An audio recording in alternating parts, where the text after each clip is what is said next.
The bill was sitting on the table when I walked in. $1,400. My parents were already in their coats. My mother adjusting her scarf in the mirror by the restaurant entrance, my father scrolling his phone like they were waiting for a cab and not for me to react. "Oh, you made it," my mother said without turning around. "We already finished, you took forever." I had driven 40 minutes in November sleet. I had texted 3 times asking if they needed anything, if the reservation time was still right, if I should bring dessert from that bakery on Blow They Light. No one answered. Now I understood why.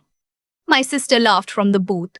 She was still sitting, refilling her wine from the last quarter of the bottle. "You always do this. You make everything about your schedule." I looked at the bill. I looked at my father. He finally looked up from his phone. "We figured you'd want to treat us," he said. "Anniversary dinner. You know how it is." I didn't say anything. I put my credit card down. The server took it without making eye contact, which told me they had probably watched this unfold and knew exactly what was happening. I had a secret I'd been keeping for 3 years. I was not a social worker anymore. I spent 4 years at a non-profit in Toronto doing housing support and making $52,000 a year, which my family considered a perfectly appropriate salary for someone with my personality, which they described as too serious and not a people person.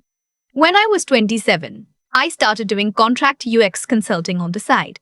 By 29, I had registered my own LLC and was billing $180 an hour. By 31, I had 2 full-time corporate clients, a waiting list, and enough in my investment accounts that my financial advisor had started talking to me about estate planning. My family thought I was still doing the computer stuff as a side thing. They thought my main income was a mid-level coordinator role at a healthcare organization, which is what I told them when I left the non-profit, because telling them the truth had meant having a conversation I was not ready to have. I drove a used Civic. I lived in a 1-bedroom in Leslieville. I'd owned for 2 years, but which they assumed I rented. I did not wear expensive things. I had learned slowly and painfully that money in my family was not a private matter.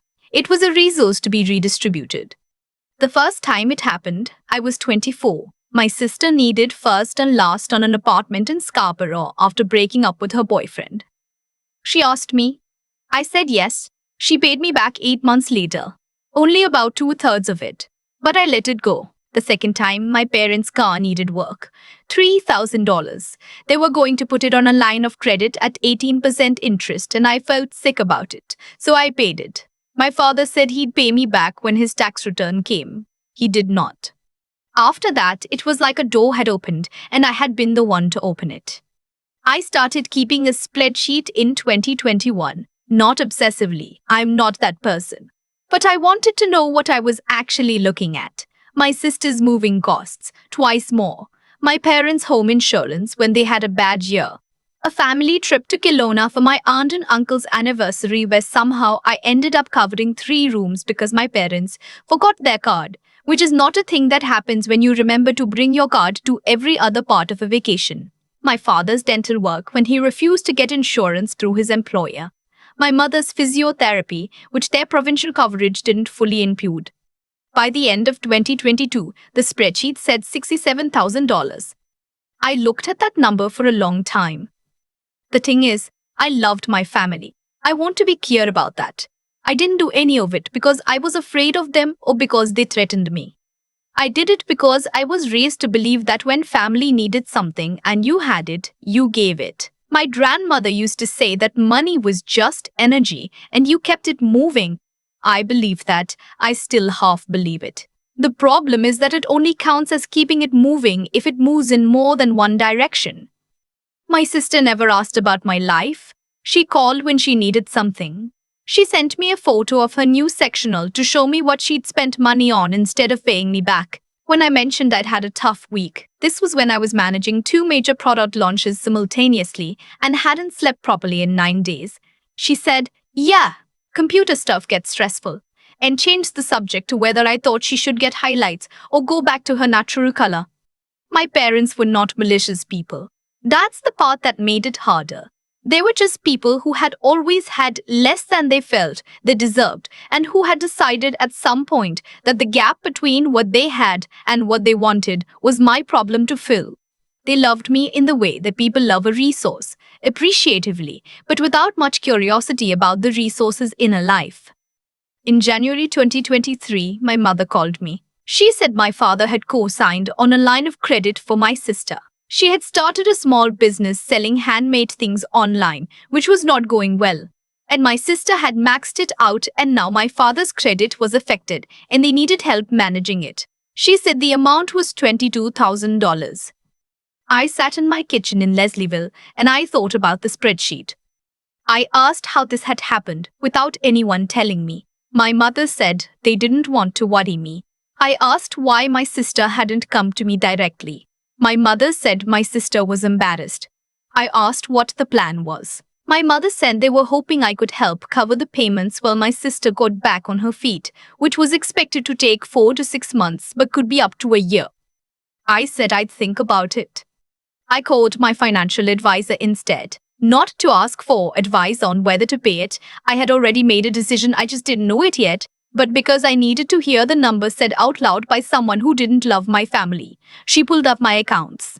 She reminded me that I had recently refinanced my condo and had a very low rate locked in, that my consulting revenue had grown 34% year over year, and that I was on track to hit a milestone in my investment portfolio by the end of the year that we had set as a 5-year goal when we started working together 3 years ago.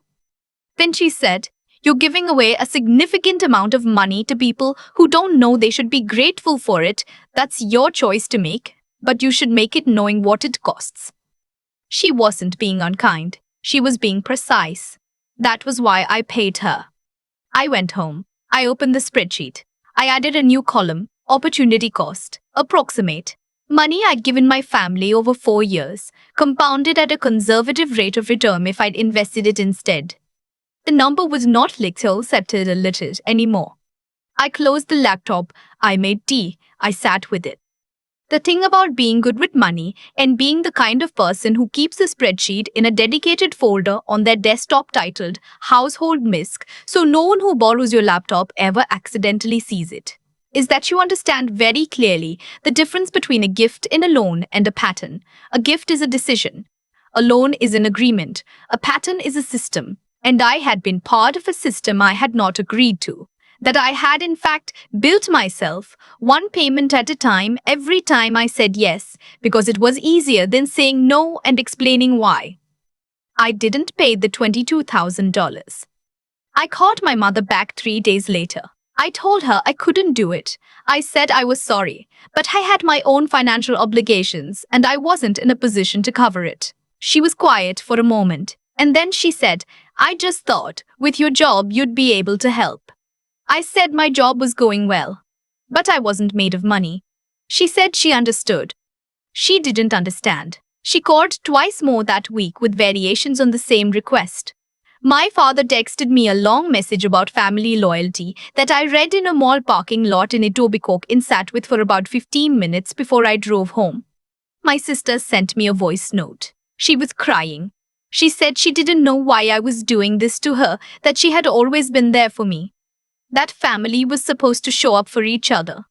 I listened to it twice and then I put my phone face down on the counter and made dinner.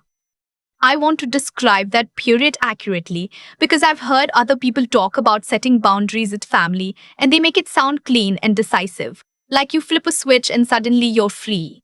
It was not like that. It was like pulling a thread that had been woven into something I'd spent my whole adult life wearing.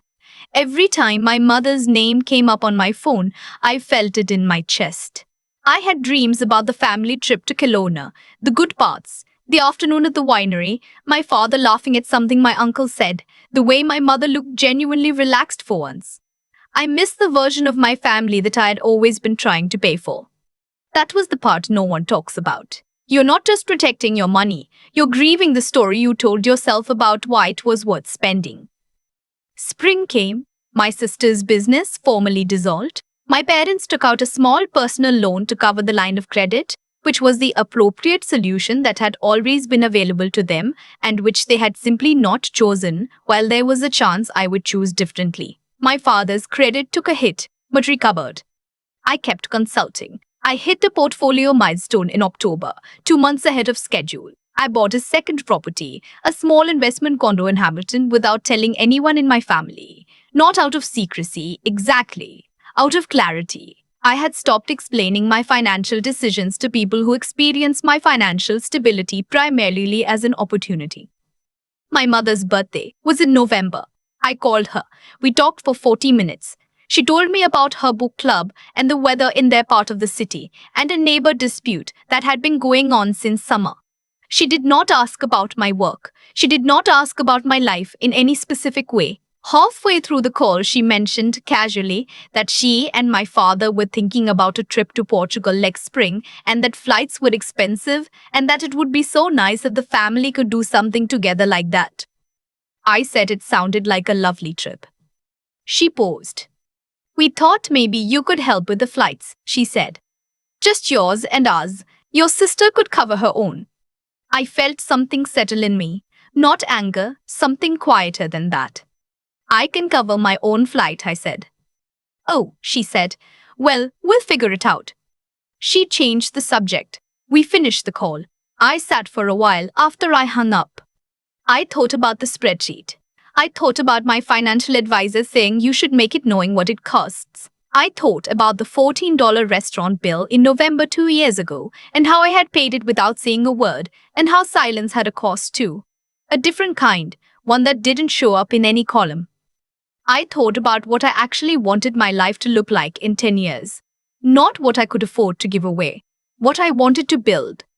I opened my laptop. I pulled up my investment account. I set up a new automated transfer, an amount I had previously been moving toward family expenses, redirected into a growth ETF I'd been watching since last year. I thought about calling my sister back. There were things I had never said that maybe I should say. There were versions of those conversations that could have been clarifying, useful, the kind that actually changed something. I didn't call, not that night. But I did something I hadn't done in a long time. I closed the spreadsheet. Not deleted. I'm not sentimental about data, but closed. Moved it to archive. Gave it a new name, past. The next morning, I had coffee at my kitchen table in the apartment that I owned, in the neighborhood I had chosen, in the life I had built quietly, while everyone assumed I was just getting by. It was enough. It was more than enough. And for the first time in years, it was entirely mine. I still think about that $400 bill sometimes. Not with bitterness, more like the way you think about a photograph of yourself from a long time ago. Someone who looks like you, but made different choices than you make now. The thing I've come to understand is that nothing about what happened was accidental. Every yes I gave opened a door a little wider. Every time I covered something without saying anything, I was teaching my family what I was willing to absorb. I didn't do it because I was weak. I did it because I genuinely believed that keeping the peace was the same thing as keeping the family. It took me years to see that those are not the same thing at all. What I had to learn, and I mean really learn, not just know intellectually, was the difference between generosity and self-erasure. Generosity comes from a place of fullness. You give because you have something and you want to share it. What I was doing was different. I was giving to manage other people's emotions about me. I was paying, quite literally, to avoid the discomfort of being seen as selfish by people who were being far more selfish than I ever was. That's not a moral failing on my part. It's just something I had to become honest enough with myself to name. The clarity didn't come all at once. It came in small, uncomfortable moments. Sitting in the mall parking lot reading my father's text about loyalty, listening to my sister's voice note twice before putting my phone face down, realizing that my mother's Portugal comment wasn't a slip, it was a test. The pattern was the same every time. The only thing that changed was whether I was willing to see it. I think the hardest part of what I went through wasn't the money. It was accepting that intelligence isn't just about being good at your job or managing your finances well. It's also about being honest about the dynamics you're participating in. I had built a successful career entirely on clear thinking, and I was using that same brain to rationalize a situation at home that, if a client had described it to me, I would have called unsustainable in the first meeting. What got me through was something quieter than courage, but just as necessary. It was the willingness to keep going after the hard conversation, to not collapse when my mother went quiet on the phone, to not call my sister back that night just to smooth things over. Resilience isn't dramatic. It's just doing the next right thing when the easier thing is available and you know it won't help. I closed the spreadsheet. Not because the numbers stopped mattering, but because I had finally stopped needing them to justify my own life to myself.